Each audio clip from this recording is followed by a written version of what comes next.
Kita hari ini temanya adalah What's So Amazing dengan Mystery of Christ ya. Itu ada di dalam surat Efesus.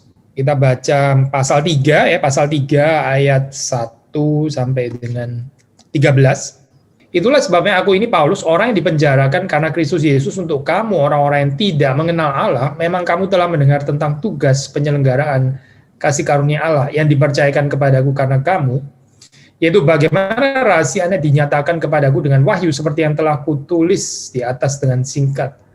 Apabila kamu membacanya, kamu dapat mengetahui daripadanya pengertianku akan rahasia Kristus, yang pada zaman angkatan-angkatan dahulu tidak diberitakan kepada anak-anak manusia, tetapi yang sekarang dinyatakan di dalam roh kepada rasul-rasul dan nabi-nabinya yang kudus. Yaitu bahwa orang-orang bukan Yahudi karena berita Injil turut menjadi ahli-ahli waris dan anggota-anggota tubuh dan peserta dalam janji yang diberikan dalam Kristus Yesus.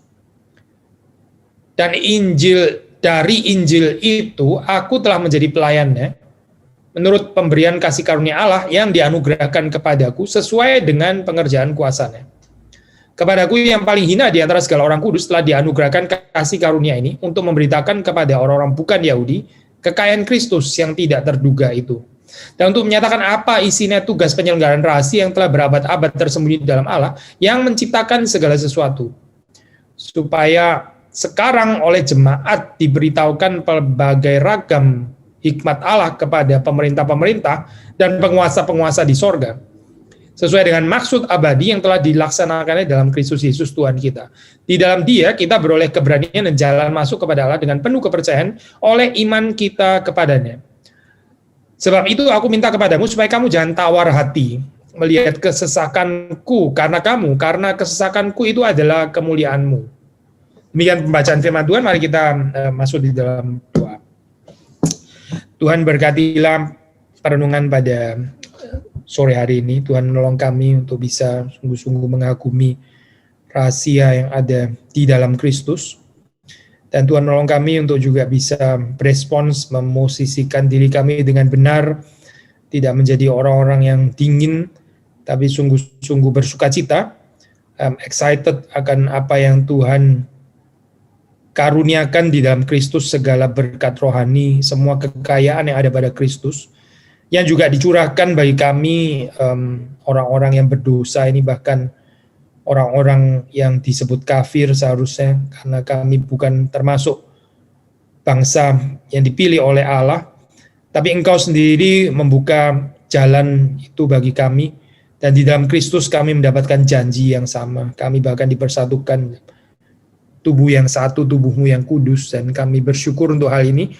Tolong supaya perenungan yang singkat pada sore hari ini bisa menjadi berkat, sekali lagi menghiburkan, meneguhkan, menguatkan kami. Demi Yesus Kristus kami berdoa. Amin.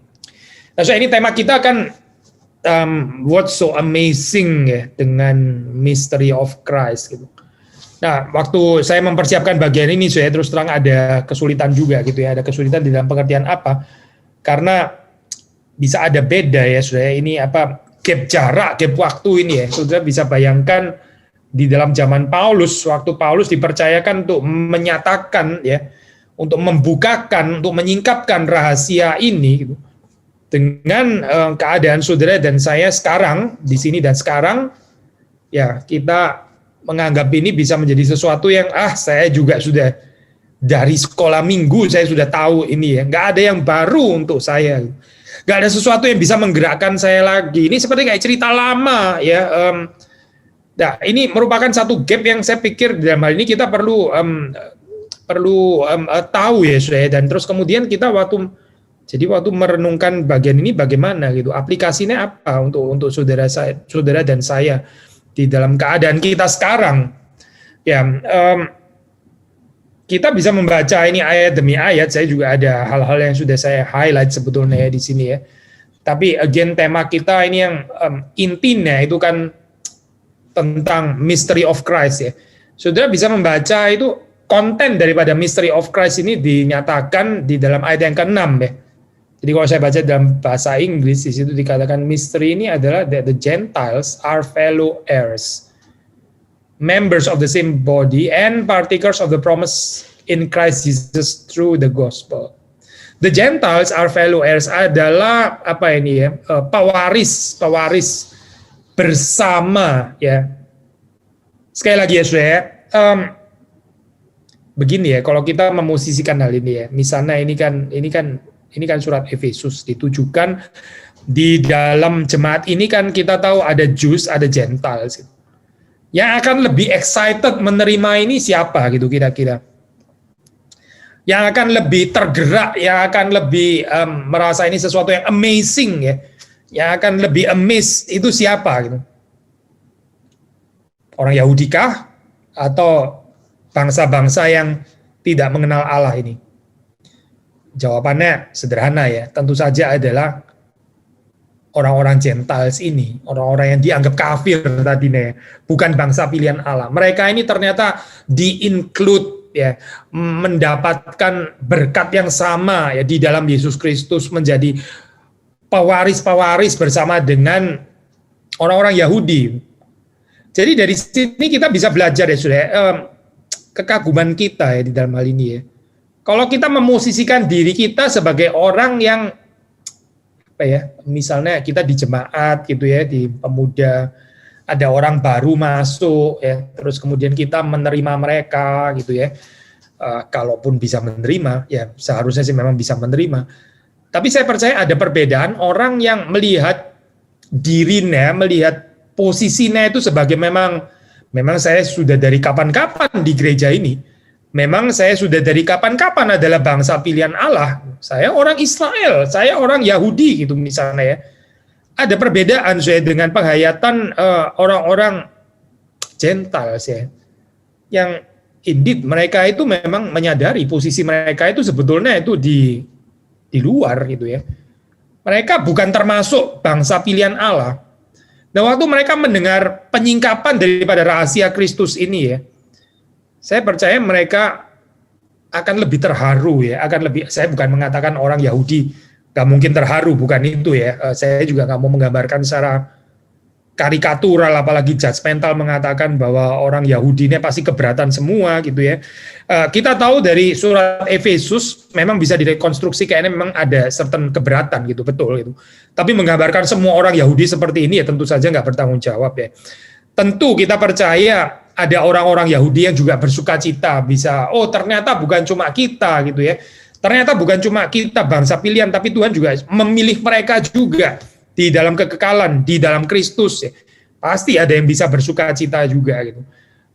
Paulus misalnya, dia adalah seorang Yahudi, ya, seorang Yahudi yang sejati, dan ya dia bersuka cita untuk ini. Dia bisa bersuka cita waktu Gentiles ini ternyata dipersatukan juga menjadi bagian members of the same body, yaitu body of Christ ya. Tetapi sekali lagi ya, kita percaya yang akan lebih amazed, yang akan lebih terharu dan sebagainya. Ini adalah orang-orang yang tadinya itu merasa diri di luar, tapi terus kemudian ternyata mereka menyadari bahwa mereka juga adalah pewaris yang sama. Gitu. Ya, anak ini ya, seorang anak yang diadopsi gitu misalnya ya.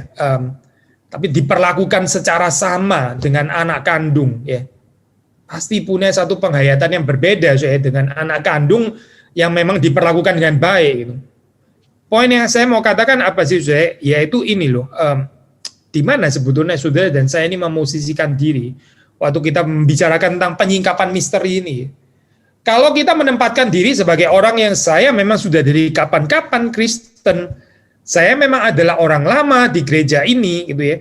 Saya memang adalah orang yang sudah lebih dahulu mengenal Kristus daripada dia dan sebagainya. Waktu ada orang itu datang baru dan sebagainya, ya kita bisa mungkin secara nggak sadar itu either punya keberatan ya seperti orang-orang Yahudi itu, ataupun kalau kita menerima, mungkin menerima juga dengan mentalitas tuan rumah gitu misalnya.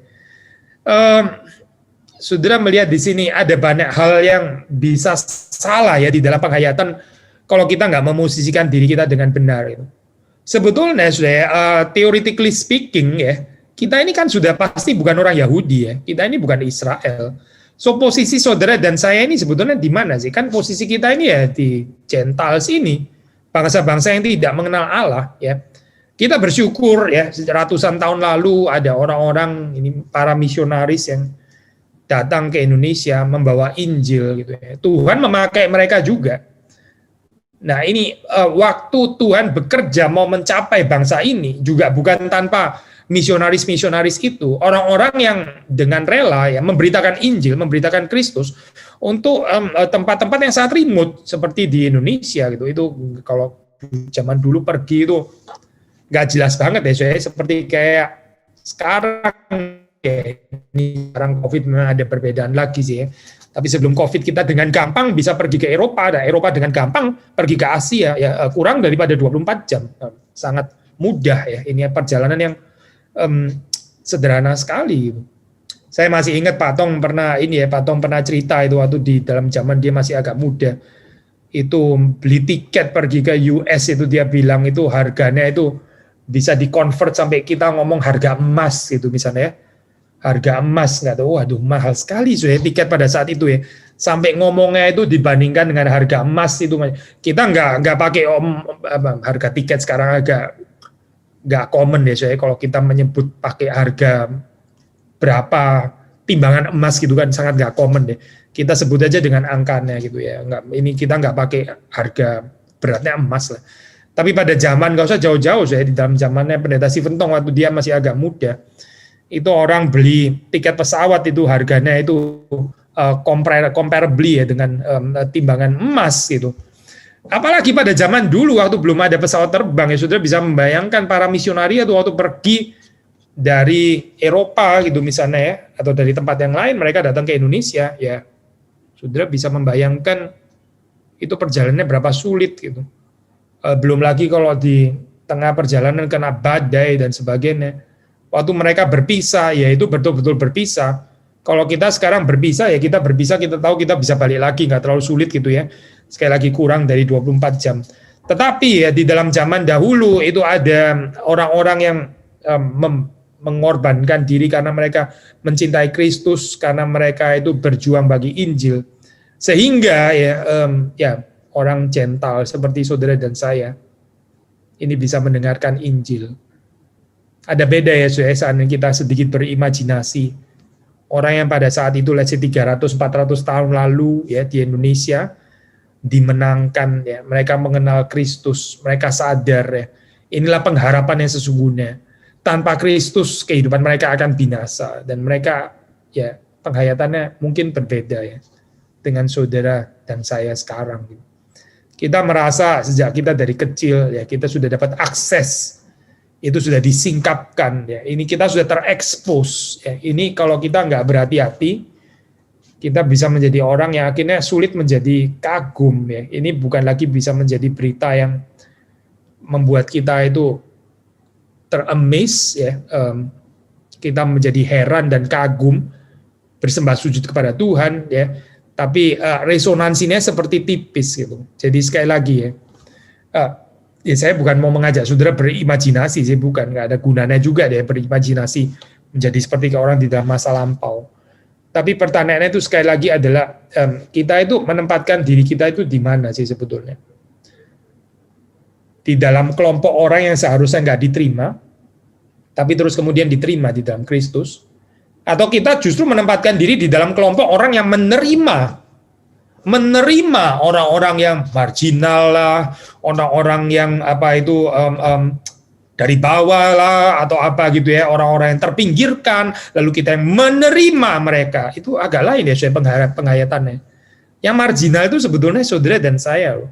Bahkan kalau saudara membaca di dalam perikop ini ya, Paulus sendiri itu ya sebetulnya dia kalau mau dibilang itu dia bukan marginal ya. Tapi dia menyebut dirinya itu the very least ya. Saudara bisa membaca itu di dalam ayat-ayat tadi kan ya, itu ayat yang ke-8. To me, though I am the very least of all the saints. I am the very least of all the saints. Paulus sendiri itu bukan menempatkan dirinya sebagai seseorang yang yaitu tadi ya, tuan rumah itu ya. sini ku beritahu misteri rahasia Kristus ya. Kalau saya sih sudah tahu dari kapan-kapan. Saya kan memang yang ini yang dapat penyataannya gitu. Hai kamu yang kurang tahu, yang ignorant, sini saya kasih tahu. Saya menyambut kamu ya gitu misalnya. Paulus bukan begitu loh, saya menempatkan dirinya gitu. Paulus melihat dirinya sendiri itu sebagai yang terkecil, the very least of all the saints. Dia sendiri amazed ya, dengan rahasia Kristus ini ya. Dia tidak menjadi seorang yang penuh gengsi, terus rasa pride karena dia yang dipilih Tuhan. Jadi ini bukan lagi rahasia bagi dia gitu ya. Kadang-kadang kita mendapati kehidupan ini ya, ada orang-orang yang lucu ya. Itu yang punya kebanggaan kalau dia itu tahu sesuatu hal yang penting itu terlebih dahulu gitu misalnya. Lucu ya saya sikap anak kecil kayak begini ya, ini sikap childish, kekanak-kanakan. Sudah tahu belum? Sudah tahu? Sudah dengar belum? Sudah dengar nggak? Tahu nggak ceritanya itu? Terus dia menjadi informan yang pertama yang menyampaikan gitu. Yang lain belum tahu, cuma saya ya, karena saya ini inner circle, saya yang tahu. Sekarang saya kasih tahu kamu gitu. Tapi saudara membaca Paulus sama sekali bukan ini penghayatannya gitu. Dia itu bahkan seperti menempatkan dirinya sendiri juga, bahkan seperti di posisi Gentile, seperti di posisi orang kafir sebetulnya gitu. Nah, saudara membaca waktu di dalam ayat 1 sudah dikatakan di situ ya. For this reason I, Paul, a prisoner of Christ Jesus, on behalf of you Gentiles. On behalf of you Gentiles. Nah, ini kan menarik ya kalimat seperti ini ya. Kita tahu Efesus itu isinya bukan cuma Gentiles, sudah ada orang Jews juga kan sebetulnya. Kenapa Paulus di sini justru menyebut on behalf of you Gentiles? Untuk kamu orang-orang yang tidak mengenal Allah. Dia bahkan nggak menyebut untuk pertama-tama orang Yahudi, bangsa pilihan Allah, dan kamu juga bangsa-bangsa yang tidak mengenal Allah. Dia nggak ngomong kalimat itu, dia bilang karena Kristus Yesus untuk kamu orang-orang yang tidak mengenal Allah. Jadi agaknya, kita bisa mengatakan Paulus sendiri sudah menempatkan dirinya itu lebih kepada Gentiles gitu dalam ini. Padahal dia sama sekali bukan Gentile, sama sekali tidak. Dia seorang Yahudi yang tulen ya, dia disunat ya, dan dia itu belajar Taurat di bawah seorang pengajar yang penting sekali seperti Gamaliel ya. Dia menulis di dalam bagian lain itu dia tidak bercacat di dalam ketaatannya Taurat itu ya. Tetapi di sini menarik, dia menyebut dirinya sebagai orang yang dipenjarakan karena Kristus untuk atau demi, on behalf bangsa-bangsa yang tidak mengenal Allah. Nah inilah kalau kita mau pakai istilah simpati ya, simpati di dalam pengertian yang tinggi ya, bukan dalam pengertian populer yang seringkali kita pakai ya, maksudnya mempunyai patos yang sama gitu ya, simpati, ya ini seperti Paulus, dia nggak seharusnya ada di sana, dia nggak seharusnya menjadi bagian daripada Gentiles ini ya, orang-orang yang di pinggir outsider, dia bukan di situ loh posisinya. Tapi dia menempatkan diri justru di sana, seperti saudara bisa membaca ya, on behalf of you Gentiles. Dan dia sendiri nggak melihat dirinya sebagai seseorang yang inner circle lah, atau tadi ini rasul yang sangat elit dan sebagainya gitu. Tapi sebaliknya dia melihat dirinya itu sebagai seorang yang dipercayakan ya. The stewardship of God's grace. Stewardship ya, ini istilah penting yang sangat orang reform suka sekali ya pakai istilah ini ya, theology of stewardship. Apa maksudnya Ini bahasa Indonesianya rumit ya. Tugas penyelenggaraan kasih karunia Allah yang dipercayakan kepadaku kan namanya. Tugas penyelenggaraan ya, penyelenggaraan atau bahasa yang agak nggak common ya. Pakai bahasa Inggris saja lah, simple ya. Bahasa Inggris, assuming that you have heard of the stewardship of God's grace. Apa maksudnya, Hidup saudara dan saya ini ya dipercaya oleh Tuhan, dan kita dipercayakan untuk menjadi steward, untuk menjadi ya kalau terjemahan LAI pakai istilah penyelenggara ya, atau pengelola lah, pengelola, penata layan ya. Kita ini dipercaya untuk menggarap, untuk menjadi penggarap. Apa? Ya ini, kasih karunia Allah. Kita diberkati oleh Tuhan, kita mendapatkan anugerah Tuhan, lalu terus kemudian Tuhan melihat ya, kita ini mengelolanya dengan baikkah, atau kita menyia-nyiakannya, atau kita menikmati sendiri, atau kita menjadi selfish, kita menjadi orang-orang yang ya makan kenyang sendiri begitu ya. Tapi kita lupa bahwa ini sebenarnya stewardship. Stewardship itu berarti saudara dipercayakan untuk mengelola ya, dan ini harus dikembalikan lagi kepada Tuhan. Bukan karena Tuhan itu Tuhan yang kejam, bukan. Tapi ya memang natur daripada stewardship itu seperti itu. Tuhan akan meminta pertanggungjawaban ya. Apa yang dititipkan di dalam kehidupan saudara dan saya ini. Dan apa yang di sini yang dititipkan saya? God's grace di sini ya. God's grace, kasih karunia ilahi itu dititipkan kepada saudara dan saya. Paulus jelas sekali konsepnya saya. Ini was given to me ya. Paulus mendapatkannya dari Tuhan. Tapi perhatikan kalimat berikutnya ya. For you. Given to me, for you. Ya inilah saya, kalau kita mau mengerti theology of stewardship secara definisi paling sederhana, di dalam formulasi yang paling condensed ya. Given to me, for others. Ya ini stewardship berarti. Itu bukan given to me for me, bukan gitu ya. Itu juga bukan belongs to me ya, tapi itu diberikan kepadaku. Ya inilah arti daripada stewardship. Waktu Tuhan memberi kepada kita, ya, Dia mau kita mengerti bahwa ini kepercayaan diberikan kepada saudara dan saya untuk orang-orang yang lain, demi orang lain. Jadi selalu ada berkat yang mengalir keluar, saya bukan berkat yang terus kemudian kita akan tahan sendiri. Nah ini besok saya di dalam seri liturgi besok di kebaktian 2 ya, kita akan membahas liturgi offering ya. Liturgi kolektor, ini apa artinya di dalam kehidupan kita ya? Salah satunya ya ini memahami theology of stewardship ini kalau kita boleh kaitkan. Apa yang kita terima dari Tuhan ya, ini kita freely receive. Kita menerimanya dengan cuma-cuma, maka kita juga membaginya juga dengan cuma-cuma. Ya inilah saya pengertian stewardship. Maksud saya kita membahas bagian ini juga di dalam kaitan dengan mystery and amazement itu ya. Kalau kita nggak mulai dengan theology of stewardship ini, sekali lagi kita ini terus terang susah ya untuk menjadi orang-orang yang gampang amazed. Kita akan susah untuk amazed. Karena apa? Karena kita punya worldview yang lain, bukan theology of stewardship. Tapi mungkin kita merasa memiliki kali ya, memiliki kehidupan kita ya, memiliki talenta kita, memiliki waktu kita, memiliki harta kita, memiliki family kita, memiliki gereja kita, ya, memiliki persekutuan kita dan sebagainya. Sehingga ini nggak sesuai dengan gambaran ya stewardship yang diajarkan atau dibicarakan oleh Paulus. Nah, sudah kita membaca di sini ya keindahannya daripada misteri ini adalah ini Tuhan itu menyatakannya itu di dalam gereja. Gitu. Ini adalah kesatuan ya, body of Christ. Ini within the church ya, di dalam gereja. Maksudnya bukan tanpa gereja. Dan bahwa Gentiles ya, bangsa-bangsa yang tidak mengenal Allah atau bangsa-bangsa kafir itu ya, itu ternyata menjadi ya saya pinjam istilahnya penafsir di sini ya. Itu adalah essential constituent. Ya, essential constituent. Maksudnya unity yang dihadirkan Tuhan ini bukan tanpa Gentiles gitu. Ya, seringkali orang mengatakan unity itu sebetulnya ini ya, assume diversity gitu.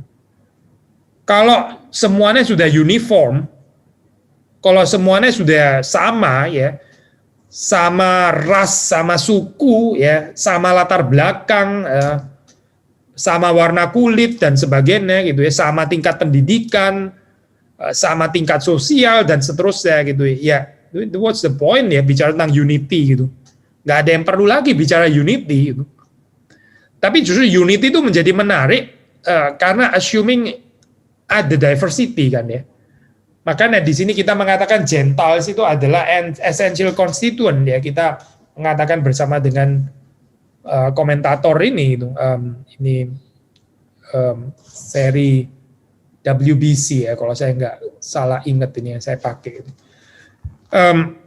Demikian juga di dalam gereja waktu kita mau menghayati kesatuan ini ya, jangan lupa ya misteri ya, ini yang disingkapkan itu adalah ya, di dalam Kristus ya itu dipersatukan segala sesuatu yang ya di dalam dunia ini sebetulnya cuma bisa membawa kepada fragmentasi, membawa kepada keterpecahan, membawa kepada konflik ya. Karena ada benteng-benteng yang dibangun, karena ada tembok-tembok yang memisahkan ya. Efesus kan pakai istilah ini juga, metafor tembok gitu, tembok pemisah gitu. Tembok ya. Orang seringkali membangun identitas itu juga melalui tembok. Maksudnya dengan tembok, dengan benteng, itu mau mengatakan saya bukan kamu, kamu bukan saya. Saya ini di dalam, kamu di luar, gitu maksudnya. Ya, itu dengan metafor tembok. Kita hati-hati ya, saya menghayati gereja dengan model tembok-tembok, benteng-benteng seperti ini ya. Memang seperti kayak mau mengukuhkan identitas, tapi kita mungkin jadi kurang bisa mengerti apa artinya. Tuhan mempersatukan segala sesuatu di dalam Kristus ya, termasuk yang berbeda itu ya, dan yang sangat berbeda itu kita sulit memahaminya ya, dengan atau bersama dengan tembok. Justru Efesus mengatakan tembok ini diruntuhkan ya, tembok pemisah ini, supaya kita boleh menikmati apa artinya kesatuan di dalam Kristus. Nah, Paulus sendiri waktu sudah membaca again di dalam ini ya, ayat yang ke 7, kalau sudah baca di situ, of this gospel, I was made a minister according to the gift of God's grace. Of this gospel, terjemahan di dalam bahasa Indonesia juga pakai istilah ini ya. Dari Injil itu, of this gospel, aku telah menjadi pelayan. Menarik ya saya, ini jarang sekali pakai kasus seperti ini ya. Kasus genitif ini ya, of this gospel, dari Injil itu. Terjemahan Indonesia pakai pelayan ya, ada terjemahan ini terjemahan ESV pakai minister, ada terjemahan lain pakai istilah servant ya, hamba, pelayan, hamba. Ya. Maksudnya Paulus itu adalah ya, Paulus pasti adalah hamba Allah ya, jelas dia hamba Allah. Ya. Tapi dia juga adalah hamba Injil. Ya. Of this gospel. Dia adalah minister of the gospel. Dia adalah seorang pelayan Injil. Maksudnya apa sih? Kehidupannya itu adalah satu kehidupan yang karena Injil, demi Injil, didasarkan oleh Injil. Again, komentator di sini mengatakan di sini ada intimate connection ya, intimate connection antara Paulus dan Injil. Paulus itu adalah seorang pelayan in the cause of the gospel, in the cause of the gospel, demi Injil. Dan ini dia menghayatinya di dalam konteks theology of stewardship tadi ya. Bukan menghayati bahwa dia adalah seorang penginjil besar lah atau apa ya, hero, superhero dan sangat lain daripada yang lain. Bukan itu bukan. Itu narsisistik ya, saya penghayatan seperti ini gitu. Paulus melihatnya sederhana ya, dia melihat dirinya itu sebagai pelayan Tuhan, dia melihat dirinya sebagai alat, sebagai instrumen kasih karunia Allah. Instrumen yang mendapat privilege dipakai oleh Tuhan, ya, berbagian di dalam pekerjaan Tuhan. Nah, karena itu ini kompatibel ya, ini koheren dengan dia melihat dirinya sendiri sebagai the very least itu.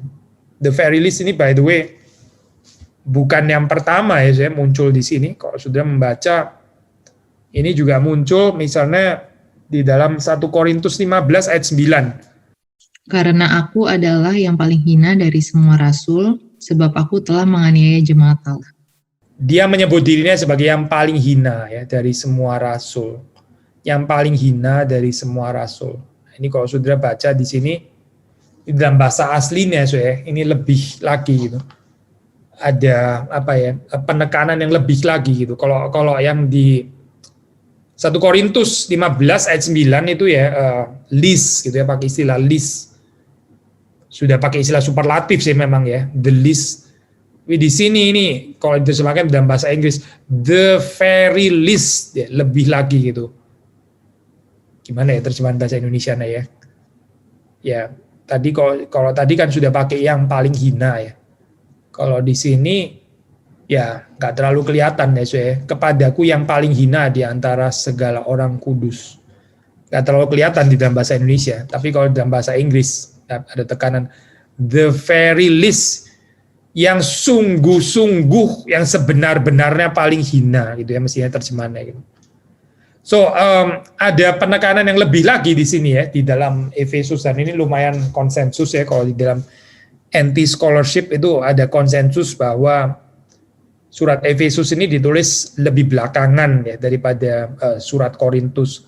Surat Korintus termasuk surat yang lebih awal ya, bahkan lebih awal daripada Galatia gitu. Yang nggak konsensus ya adalah ini ya, apakah penulisnya Efesus ini betul-betul Paulus atau Pauline School. Nah itu ada perdebatan memang. Tapi bahwa Efesus ini merupakan surat yang lebih belakangan ya daripada Korintus itu adalah pandangan konsensus. Maksudnya gini, yang kita mau katakan adalah, saudara melihat di sini ya, semakin ke belakang gitu ya, regardless ini Pauline School atau Paulus gitu ya, even termasuk yang pandangan Pauline School akan melihat ini apa sosok Paulus ya, karena bagaimanapun ini kan tulisan Paulus di sini kan ya.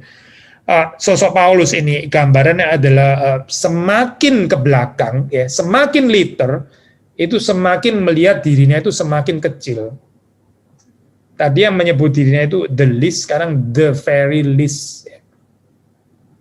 Kalau di dalam konteks 1 Korintus 15 ayat 9 itu saudara melihat Paulus katanya melihat dirinya in relation ya, di dalam kaitannya atau perbandingannya dengan rasul-rasul yang lain ya. Dia adalah the least. Tapi di sini kalau saudara membaca di dalam konteksnya, ini the very least ya. Ini sebetulnya di dalam kaitan dengan semua orang percaya. Jadi lebih dalam ya. The very least of all the saints, bukan the very least of all the apostles di sini, tapi of all the saints ya. Nah inilah saya sekali lagi ya, kalau kita mempunyai konsep diri seperti Paulus ini ya, saya percaya kita itu gampang tergerak ya, gampang amazed gitu. Tapi kalau kita menempatkan posisi kita itu di atas orang penting lah, ini inner circle lah, itu yang mendapat penyataan Tuhan, visi khusus dan sebagainya, ini masalah seperti ini gitu. Kita akan sulit ya mengerti sungguh-sungguh keindahan Injil itu apa gitu. Kita akan justru melihat diri kita sebagai hero kali ya, memberitakan Injil dengan setia, kalaupun masih berkait dengan Injil gitu. Tapi Paulus nggak melihat dirinya seperti itu, saya tidak. Dia melihat dirinya itu sebagai instrumen Allah, bahkan yang paling kecil di sini ya, bukan hanya di antara para rasul, tapi di antara semua orang kudus. Nah ini saya tradisi seperti ini, saudara bisa membaca ini ya, misalnya ada Bapak Gereja ini, Pak Ignatius ya namanya, Ignatius. Itu dia juga mengatakan kalimat yang mirip sekali ya, ini seperti kayak echo daripada perkataan Paulus. Dia mengatakan kalimat seperti ini, saya kutip di dalam bahasa Inggris ya. Remember the Church of Syria in your prayers. I am not worthy to be a member of it. I am the least of their number. Ya, dia pemimpin loh, dia pemimpinnya loh. Tapi dia sendiri merasa sangat diberkati ya. Dia merasa dirinya itu privilege bisa menjadi bagian daripada jemaat Syria ini ya, Church of Syria ini. Saya ini nggak layak sebetulnya menjadi bagian daripada gereja ini ya. Saya adalah yang terkecil ya daripada jumlah daripada kelompok ini. Saudara, kalau kita bisa belajar dari Ignatius, kita bisa belajar dari Paulus, saya percaya kita akan menghayati persekutuan di gereja itu secara berbeda ya. Banyak orang itu gagal menghayati ini ya, mystery of Christ, gagal amazed ya. Karena dia memosisikan dirinya itu keliru, sekali lagi ya. Dia menempatkan dirinya sebagai penyambut, sebagai host, sebagai apa ya, tuan rumahnya, sebagai pemilik dan sebagainya. Meskipun tentu saja ya oke, ada tempatnya lah untuk ini menghayati juga secara benar, ada tempatnya ya. Tapi di sini kita belajar dari Paulus ya, khususnya dalam perikop ini, menempatkan atau memosisikan diri justru sebagai outsider ya, sebagai orang yang terakhir gitu. Tapi yang diundang masuk juga. Jadi dia bukan cuma begini saya, dia bukan cuma menantang atau mengajak Gentiles ya, orang-orang dari bangsa lain itu untuk bersyukur, sementara dia sendiri di posisi atas bersama dengan orang Yahudi yang lain. Bukan itu. Sudah mengerti maksud saya? Jadi dia bukan memerintahkan kepada orang Gentile, hai Gentiles gitu ya, kagumlah engkau bahwa engkau sekarang sudah boleh join dengan kami orang-orang Yahudi ini gitu ya, bangsa terpilih ini. Dia nggak memosisikan dirinya di situ, saya tidak, tapi dia menyertai ya, dia bersama dengan orang-orang Gentiles itu yang ada di luar itu ya, dia menempatkan dirinya sendiri di sana, makanya dia bisa menceritakan kekaguman ini sembari dirinya sendiri juga kagum gitu. Lain ya, kalau dia memosisikan dirinya itu di atas bersama dengan orang Yahudi. Lalu terus kemudian ini ada orang Gentiles yang dari bawah yang diterima naik juga bersama dengan mereka. Lain, itu penghayatan akan lain. Pertanyaannya saudara dan saya ini di dalam memosisikan diri di gereja ya atau di persekutuan pemuda itu seperti apa, saudara? Bagaimana kita menempatkan diri kita itu di sana? Harap kita bisa belajar dari Paulus di sini ya. Menempatkan diri bersama dengan orang-orang yang ya outsider, yang di luar, yang tadinya jauh itu ya, tapi sekarang yang dibuat menjadi dekat. Jadi ini satu pastoral act, ya, satu tindakan pastoral ya, menyertai mereka yang jauh juga di dalam posisi yang jauh. Gitu. Bukan menyuruh mereka dekat, kita sendiri ada di dalam, menyuruh orang yang di luar masuk ke dalam sehingga mereka di dalam bersama dengan kita, tapi kita menjemput mereka, kita bersama dengan mereka berada di luar, lalu kita membawa mereka ke dalam. Itu yang kita baca di dalam perikop ini.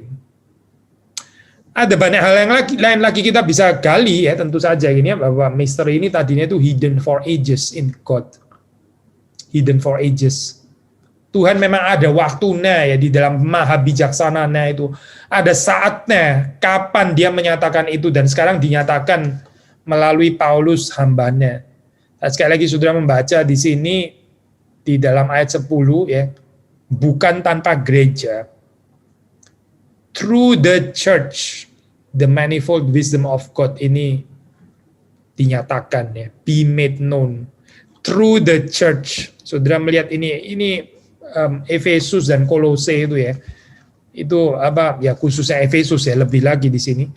Ini penekanan eklesiologi ya, gereja itu sangat penting, sangat penting. High view ya, of the church. Bahkan saudara membaca di dalam pasal-pasal awal di sini ya, pasal 1 ya, ayat 22 saya baca ya, ayat ini ayat yang terkenal. And he put all things under his feet and give him as head over all things to the church, which is his body, the fullness of him. The church itu the fullness of him, who fills all in all. Yang akan memenuhi segala sesuatu. Nggak bisa lebih tinggi lagi saya membicarakan dengan church seperti yang dibahas di Efesus 1 ayat 22. Jadi gereja itu sangat penting ya, dia adalah kepenuhan ya, kepenuhan Kristus yang akan memenuhi segala sesuatu. So, sekali lagi balik kepada pasal 3, ini manifold wisdom of God, misteri ini ya, yang menyatakan keanekaragaman, kekayaan hikmat Allah, yang tadinya itu hidden for ages, ya, tersembunyi berabad-abad. Nah, ini sekarang dinyatakan ya melalui gereja, dinyatakan melalui gereja. Tempatnya itu di mana bisa melihat penyataan ini? Di dalam atau melalui gereja. Ya. Menarik saya ini ya, kalau sudah membaca misalnya di dalam Westminster Confession kan dikatakan di situ ya, outside of the church ya, there is no possible ordinary salvation. Di luar gereja ya, itu nggak ada keselamatan ordinary. Maksudnya tentu saja Tuhan tidak terikat kalau dia mau menyelamatkan seseorang yang di tempat yang belum ada gereja, ya bisa saja, dia maha kuasa gitu. Tetapi kalau kita bicara tentang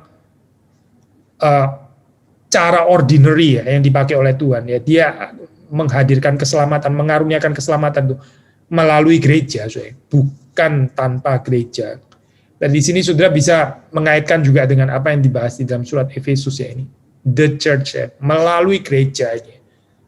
kekayaan hikmat Allah, ya misterinya itu dinyatakan, yaitu apa? Ini loh, ada kesatuan yang sejati, kesatuan yang nggak didapat di luar, kesatuan yang saudara harusnya itu nggak mendapatkan di luar. Kita sedih ya kalau mendapat cerita orang, ya waktu saya tanya jawab ada orang yang dia jujur ya, ini apa? Tapi ini menjadi satu pergumulan kan untuk kita ya. Dia mengatakan, bagaimana ya, saya merasa lebih nyaman, lebih diterima kalau saya bergaul dengan orang-orang yang let's say non-Kristen gitu. Mereka lebih nggak judgmental, ya. Mereka lebih bisa mengampuni, ya. Tapi kalau di dalam gereja, sepertinya ke orangnya lebih judgmental, ya, lebih nggak ada pengampunan, lebih ada persaingan, lebih ada gosip, ya, lebih ada kompetisi dan sebagainya. Ini sedih sekali ya, sudah seperti ini. Jadi terbalik akhirnya gitu. Padahal keyakinan kepercayaan Paulus ya, yang diperjuangkan, yang diajarkan oleh Paulus, mengatakan bahwa kamu nggak mendapatkan ini di luar gereja gitu. Di luar gereja itu ada, bukan nggak ada ide persekutuan, ada ide unity, kesatuan ada gitu. Di Romawi gitu ya, kerajaan Romawi, kekaisaran Romawi ada itu ide kesatuan ya, kesatuan Pax Romana gitu. Ada idenya. Tapi whether itu betul-betul bisa dijalankan, itu sesuatu yang nyatakah di dalam kehidupan mereka ya? Jawabannya tidak, saya. Jawabannya kesatuan yang sejati itu harusnya ada di dalam gereja, melalui gereja. Ya. Dan ini yang dinyatakan oleh Paulus, dan ini yang juga amazing seharusnya di dalam kehidupan saudara dan saya, bahwa di dalam gereja itu kita bisa gak terlalu peka ya, saya, dengan perbedaan-perbedaan yang ada. Itu doesn't really matter gitu untuk kita. Karena apa? Ya karena kita sudah dipersatukan di dalam Kristus ya, entah orang yang Yahudi, non-Yahudi ya, orang Gentiles atau bangsa pilihan Allah gitu. Doesn't really matter karena di sini sama-sama ya, fellow heirs, members of the same body, partakers of the promise in Christ Jesus ya. Ini diulang sampai 3 kali ya, saya. The Gentiles itu adalah pewaris bersama, ya, mewarisi bersama-sama. Anggota-anggota dari tubuh Kristus yang satu, yang sama itu. Mereka juga berbagian, mereka adalah apa ini ya, partakers, orang-orang yang akan berpartisipasi ya, di dalam janji yang ada di dalam Kristus Yesus. Sama di dalam hal ini saya dengan orang-orang Yahudi. Terakhir saya, apa yang amazing dengan ini ya, Mystery of Christ. Nah, kalau sudah membaca di dalam konteksnya ini kan pasal 3 ini Paulus di sini kan dikatakan ini ya, seorang yang dipenjarakan, a prisoner of Christ Jesus. Dan terakhir ya, di dalam ayat ke-12-13 dikatakan di situ, dengan mengetahui misteri yang sudah disingkapkan ini ya, rahasia ini, Paulus berharap supaya mereka memiliki keberanian, supaya mereka jangan menjadi orang yang dipenuhi oleh ketakutan, ada confidence ya, through their faith di dalam Kristus. Nah ini bicara boldness ya, meskipun ya konteksnya berbeda sih ya, tapi ya sekarang kita juga bergumul ya saya dengan ini ya, urusan pada saat seperti sekarang, urusan fear, boldness dan sebagainya. Ini ya COVID sedang naik sekarang ya. Kita bisa justified di dalam keadaan seperti ini, seolah-olah justified gitu. Bolehlah, wajar lah menjadi takut atau ketakutan gitu. Tapi mengerti mystery of Christ ini seharusnya memberikan kepada kita ini keberanian, bukan cuma keberanian terhadap ini ya, COVID tentu saja gitu. Tapi keberanian untuk menikmati persekutuan, keberanian untuk hidup di dalam kesatuan yang Tuhan janjikan ini, gitu. Yang Tuhan karuniakan. Ada boldness, ada confidence melalui iman kita. Dan ini kontras dengan menjadi discouraged. Khususnya ketika ya jemaat Efesus di situ melihat Paulus yang sedang menderita. Ya, waktu melihat pemimpin mereka menderita, mereka bisa lose heart ya, mereka bisa menjadi kecewa, mereka bisa menjadi putus asa ya, melihat kok Paulus menderita gitu ya. Tetapi tidak, Paulus menghibur mereka, menguatkan mereka, mengatakan kepada mereka supaya mereka jangan tawar hati melihat kesesakanku, melihat penderitaanku ya. Karena apa ya? Karena penderitaan Paulus itu adalah untuk mereka. I'm suffering for you. Yang diderita Paulus itu sebetulnya adalah demi orang-orang Gentile sini. Maksudnya apa sih, di dalam pengertian apa ya? Paulus kok bisa menderita karena orang-orang Gentile itu apa sih maksudnya? Maksudnya begini, Paulus kalau hanya memberitakan Injil ya, hanya kepada orang-orang Yahudi, mungkin dia nggak akan mengalami penderitaan seperti yang kita baca di dalam kitab suci loh. Itu waktu dia memberitakan Injil kepada orang-orang yang di luar sana, itu ini menimbulkan masalah. Dia akhirnya dibenci bukan oleh orang-orang Romawi, tapi dibenci oleh orang Yahudi. Orang Yahudi nggak seneng ya, orang Yahudi yang eksklusif itu nggak seneng. Kenapa ya? Ini orang kok seperti kayak cinta sekali ya dengan bangsa-bangsa kafir. Akhirnya menimbulkan kebencian. Nah, kita belum mengerti hal ini sampai kita sendiri mengalami ya. Waktu saudara memberitakan Injil ya, bukan hanya memberitakan Injil kepada orang-orang yang sama dengan saudara gitu, atau Paulus di dalam hal ini ya hanya kepada kaum sebangsaannya saja gitu. Mungkin dia akan baik-baik saja. Ya bukan gak ada penderitaan sih pasti ya. Pasti akan ada penderitaan juga, tapi mungkin bukan penderitaan seberat ini gitu. Penderitaan yang dia terima karena orang-orang Yahudi, tapi dia taat ya, dia taat kepada panggilan Allah. Dia tahu dia mesti memberitakan Injil itu bukan kepada orang-orang itu saja gitu. By the way, hati-hati ya dengan persekutuan yang eksklusif gitu ya. Saudara jadi seperti kayak akrab tapi dengan orang reform saja gitu misalnya ya. Aman, nggak usah menderita gitu. Jadi kita kompak sendiri di dalam gitu ya, intimate sendiri di dalam. Saling menerima lah, tahu sama tahu ya, kalau ada kelemahan ya nggak apa-apa lah, kita masih sama-sama orang reform gitu loh. Sama-sama terima saja gitu ya. Tapi begitu kita melayani ya orang-orang yang di luar gereja kita misalnya ya. Lalu nanti ada yang bilang, dia tuh bukan orang gereja kita loh. Dia itu bukan dari gereja kita loh. Dia bukan orang reform loh dan sebagainya. Ini. Yang dialami Paulus ya sebetulnya kan ini. Kenapa kamu kok melayani orang-orang yang bukan Yahudi gitu? Kamu orang Yahudi bukan sih sebetulnya? Iya, orang Yahudi. Kalau orang Yahudi ya sudah melayani orang Yahudi toh. Love your neighbor, ya, dalam kurung hate your enemies. Love your neighbor. Who is my neighbor? Ya orang Yahudi lah, my neighbor gitu. Kamu orang Yahudi kan? Siapa tetanggamu? Ya orang Yahudi dong pasti gitu. Who is your neighbor? Orang-orang reform. Orang reform juga gitu ya. Yang bukan orang reform, ya is not my neighbor gitu. Saudara, kita ini sebetulnya mengerti Alkitab atau tidak ya? Atau kita justru mengulang-ulang apa yang terjadi di dalam zamannya Paulus gitu. Paulus suffering karena mereka, betul. Dia suffering betul-betul karena Gentiles. Mengapa ya? Karena justru karena dia melayani orang-orang non-Yahudi, dia jadi dibenci oleh orang-orang Yahudi. Kita nggak mengerti Injil, kalau kita definisi neighbor-nya masih sempit seperti ini ya. Betul-betul kita nggak mengerti Injil dalam hal ini. Kalau kita mengerti Injil ya kita seperti Paulus gitu.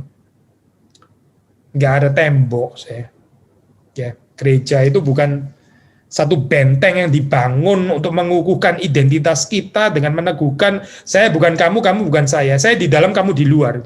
Itu bukan gereja, bukan. Gitu. Efesus nggak memberikan visi gereja seperti itu, tidak. Itu lebih mirip bangunannya manusia, tapi bukan gereja.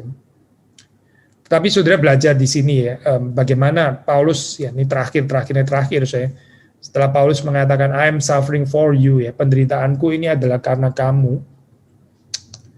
Paulus juga mengatakan ini dalam hal ini bahasa Indonesia lebih jelas ya. Penderitaan atau kesesakanku itu adalah kemuliaanmu. Penderitaanku, kesesakanku itu adalah kemuliaanmu. Ya. Paulus itu dekat sekali dengan Kristus ya. Dia mengerti prinsip substitusi ini ya, prinsip. Tentu saja kita substitusi ini harus pakai tanda kutip ya. Paulus bukan menggantikan menebus dosa seperti Yesus menebus dosa ya, tidak gitu. Ini bukan prinsip pertukaran seperti kita melempar dosa kita kepada salib Kristus dan kebenaran Kristus dilempar kepada kita. Tentu bukan di dalam pengertian itu ya. Tapi saudara lihat patternnya ada keserupaan gitu. Waktu seseorang itu melayani Tuhan ya. Waktu saudara dan saya melayani Tuhan ya. Penderitaan kita, kesesakan kita itu ya, itu adalah kemuliaan orang-orang yang kita layani. Kita maunya orang-orang yang kita layani itu bahagia kan ya. Bahagia ya. Tapi kita sendiri mau nggak kita di dalam pelayanan kita itu juga dengan air mata. Gitu. Prinsip antitesis kan ya. Air mataku itu kebahagiaanmu. Duka citaku itu sukacitamu, ya. Kesesakanku, penderitaanku itu kemuliaanmu. Kemiskinanku itu kekayaanmu. Gitu saya harus saya. Tapi kita di dalam philosophy of ministry, kita nggak mau mengerti prinsip mystery of Christ ya. Kita maunya kemuliaanmu, tapi saya sendiri juga mulia dong. Jadi kemuliaanku, kemuliaanmu ya. Sukacitaku, sukacitamu, ya, tapi sukacitamu, sukacitaku juga, ya. Paulus nggak mengatakan itu, saya. Paulus nggak mengatakan karena kemuliaanku itu adalah kemuliaanmu. Paulus nggak bilang itu. Yang Paulus bilang adalah kesesakanku adalah kemuliaanmu, ya. My suffering itu adalah your glory, ya. Paulus sangat mengerti kehidupan Kristus, ya. Kematian Kristus itu kehidupan kita, ya.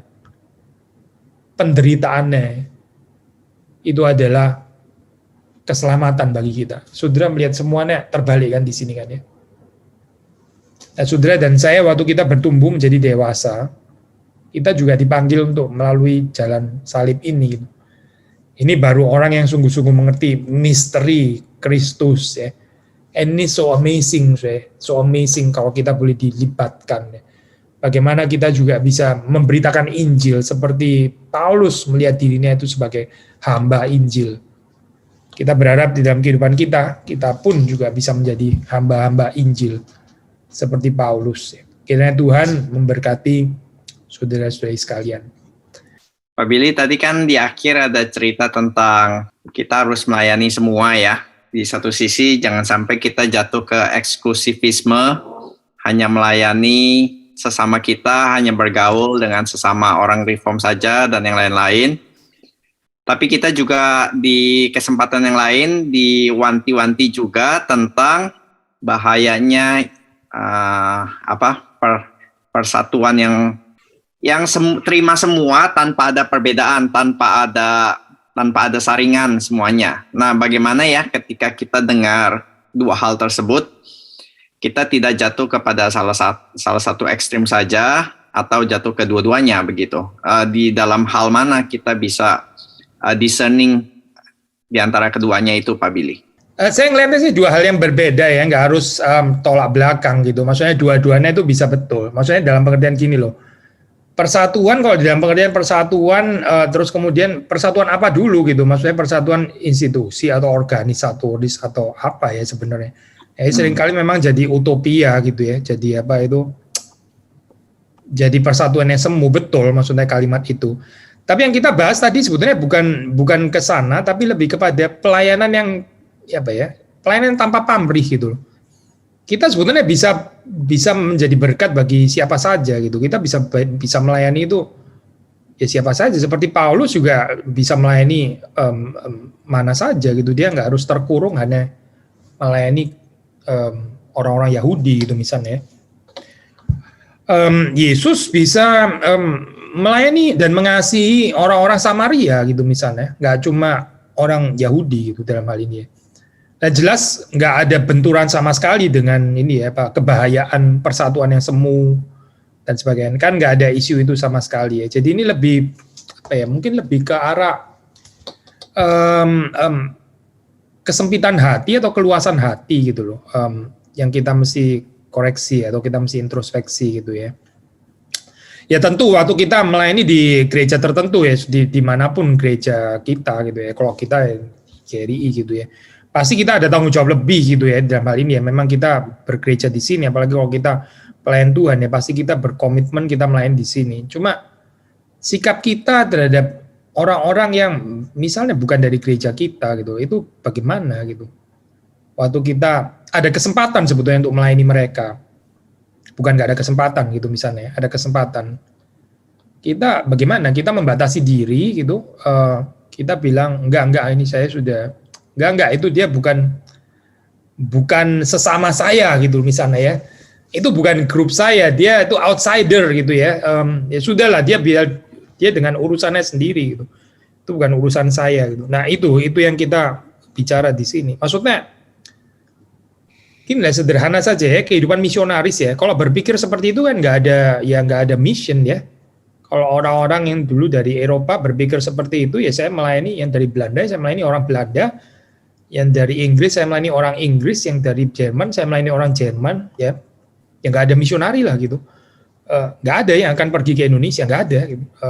Tapi justru yang indah daripada Injil itu adalah keluasan hati ini kan ya.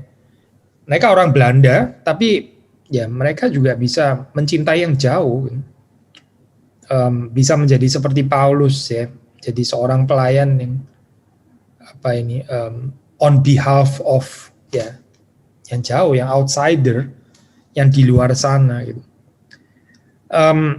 Ya Alkitab mengajak kita untuk punya keluasan hati seperti ini daripada bahaya ini ya, mempertahankan persekutuan yang rada sektarian gitu ya, yang yang kompak di dalam gitu ya, baik sebagai anggota family yang tapi family sendiri gitu ya, begitu sama yang bukan family atau yang bukan dianggap family, kita seperti dingin sekali.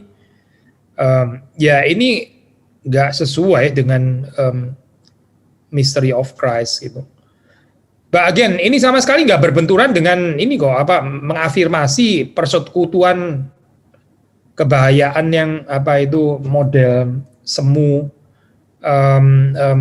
ya kita sebetulnya semuanya sama, nggak ada perbedaan dan sebagainya. Ya itu menipu diri, bukan model persekutuan yang dibicarakan di dalam kitab suci. Jadi saya nggak melihat ada benturan sama sekali sih di dalam ini ya, di dalam kedua hal tersebut. Kita not even talking tentang balance di sini, karena ini dua perspektif yang lain gitu, nggak bersinggungan deh sebenarnya. Dua-duanya bisa terjadi dengan mulus gitu.